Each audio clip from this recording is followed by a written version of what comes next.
todavía no, tengo problemas para leer, así que de repente tengo que ponerme y sacarme los lentes.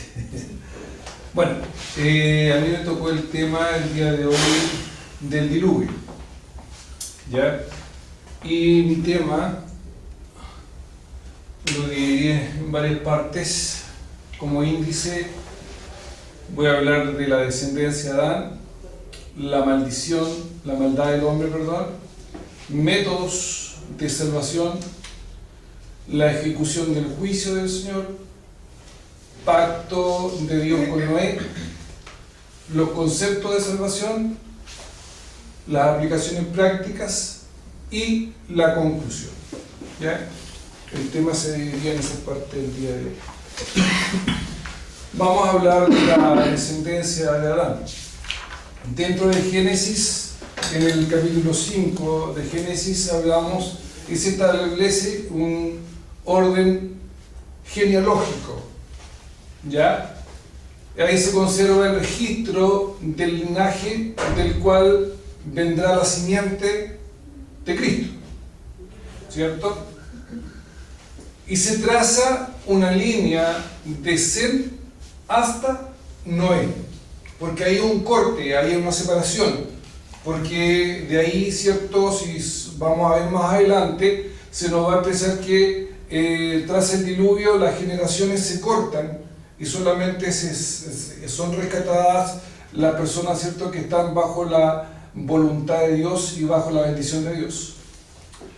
Podemos ver que los antediluvianos, la vida de ellos fluctuaba entre los 365 años a los 969. Ya hablamos de 365 años, que fue el más joven, que marcamos la diferencia que nos remarca la Biblia, y que es la vida más corta que la de Enoc. ¿Ya? Podemos ver que la vida, lo tengo entre paréntesis, que la vida de los antediluvianos vivían más años porque eran más longevos, porque ellos en sí, la raza era más joven y no se había debilitado tanto, ¿cierto?, el pecado, el cuerpo. Enoc, podemos ver ahí que marca la diferencia. Como les decía anteriormente, él vive la vida más corta y vive 365 años. Este hombre no camina con Dios y tiene una vida de fe y pureza. Tiene una relación más cercana a Dios y guarda más sus mandamientos.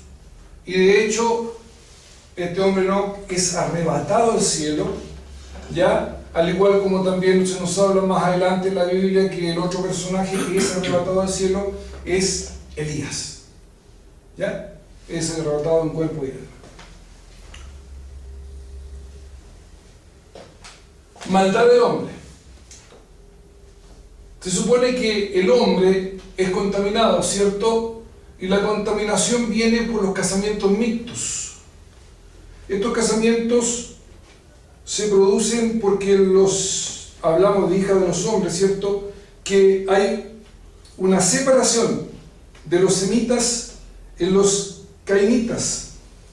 Estos no se casan entre sí porque ven que los hijos de los hombres eran más bellos, dice. Habla la palabra de Dios en Génesis 6, del 1 al 8.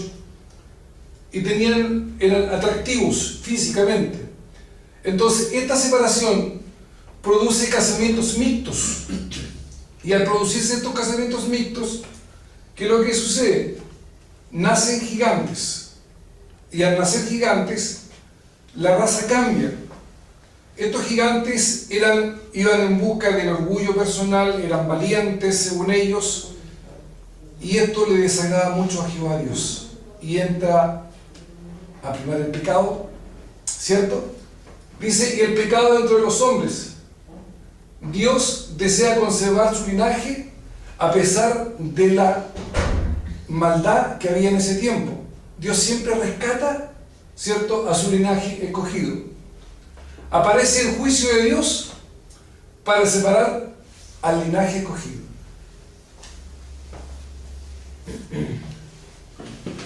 El medio de salvación que Dios usa es el arca. ¿Ya? El arca es un medio que tenía Dios para conservar su linaje. El arca tenía características especiales. Se supone que dentro del arca tenían que ir animales, ¿cierto?, de diferentes especies. ¿Ya? Y estos animales tenían que ser acomodados de diferentes formas. Según buscaba, y podía ver que el arca tenía 135 metros de largo, 22 metros 50 de ancho y 13 metros 50 de alto. Tenía 3 pisos, no era cualquier cosa, ¿cierto? Y dentro del arca se suponía que tenía una capacidad como para 7.000 especies de animales diferentes. ¿Ya? Podemos ver también que el arca, ¿cierto?, estaba adaptada especialmente para que la familia de Noé tuviera su lugar también. Dice: la fe desplegada por Noé para creerle a Dios. Este hombre le creyó a la palabra de Dios, viendo las circunstancias adversas que había en ese tiempo, ya la forma de pensar de la gente, pero él le creyó a Dios. Propósito constructivo. El diluvio vino, ¿cierto?, para poder raer a toda la raza humana, pero el propósito constructivo es establecer una nueva raza. Por eso que salva a Noé y a su familia. Propósito destructivo: raería de la tierra la gente mala y dejaría su linaje. Lo podemos ver que en nuestro tiempo, ¿cierto?, figura de Cristo y la salvación. También lo podemos ver en este tiempo. Ejecución del juicio. Dios limpia la tierra con un diluvio. Características del diluvio universales: los pecadores fueron expuestos al juicio de Noé. Los pecadores fueron expuestos al juicio, ¿cierto?, porque fueron todos muertos. Y Noé, dentro del arca, junto a los animales, escogió a Dios y él los salvó. Fueron, dice, rotas las puertas del abismo, Génesis 7:11. Parece indicar que un terremoto, la subida de las aguas subterráneas a la superficie por una rotura de la corteza terrestre. Panorama científico y bíblico. Ahí estuve buscando información y hablaba que se dice, y la NASA tiene estudios muy acabados que dicen que la corteza terrestre se parte y el agua salta hacia arriba. ¿Ya? Y eso en sí nos da la seguridad que la tesis que se habla en Génesis 7:11 es verdad. Que la Biblia no está hablando la verdad. Que cierto que las puertas del abismo fueron abiertas y el agua salió hacia arriba y se inundó toda la tierra. ¿Ya? Pacto de Dios con él. Dios, ¿cierto?, hace un pacto de jamás volver a destruir la tierra por un diluvio. Ese es un pacto. Dice: la advertencia de que Dios es justo juez de todo el mundo y castigará inexorablemente el pecado y librará a los piadosos. Hay un pasaje bíblico de él en 2 de Pedro, ¿cierto?, 2, del versículo 5 al 9, nos habla de eso. Primero, Jehová Dios da seguridad al hombre y restablece las estaciones del año. Segundo, reitera el mandamiento de que el hombre se multiplicará.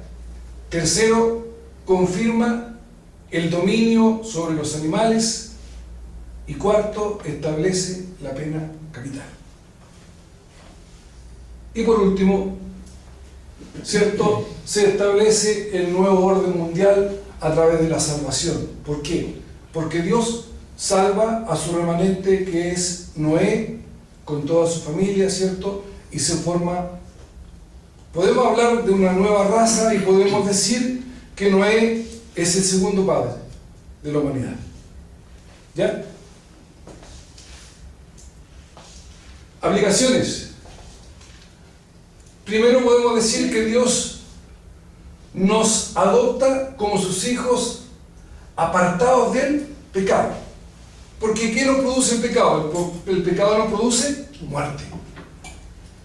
Una vida libre de pecado y pureza y fe nos lleva a acercarnos más a Dios. El ejemplo práctico lo tenemos de lo que hablamos de Enoc, ¿cierto? Un hombre que fue arrebatado al cielo por hacer lo bueno y entrar en las ordenanzas de Dios. El pecado trae la separación de Dios y su juicio, y Él rescatará siempre a su remanente. Si usted está en los preceptos divinos, Dios va a estar siempre con usted. Pero si nosotros estamos en lo malo, Dios se va a alejar de nosotros. La posibilidad de ser diferentes. Hay mucha presión para que nos adaptemos a la sociedad y a sus valores y tradiciones. Muchos, para no sentirse señalados y rechazados, adoptan los valores de la sociedad. No porque fuéramos rebeldes, sino para conformar su vida a los mandatos de Dios. Dios nos ha hecho un pueblo diferente, un pueblo distinto. Nos ha dado el ejemplo a través de la Biblia y estos grandes hombres que nos traen un ejemplo para nosotros. Es increíble no sentirnos diferentes, pero sí sentirnos que estamos haciendo la voluntad de Dios, y esto es importante. Como conclusión, el juicio de Dios trae castigo y salvación a su vez. Dios siempre provee un medio de salvación. En los tiempos de Noé fue el arca. En nuestros días nos ha provisto a su Hijo Jesucristo. La responsabilidad de la iglesia es proclamar que en Él, que en ningún otro hay salvación, solamente en Jesucristo. Él nos da esta bendición de ser salvo. Esa es mi posición.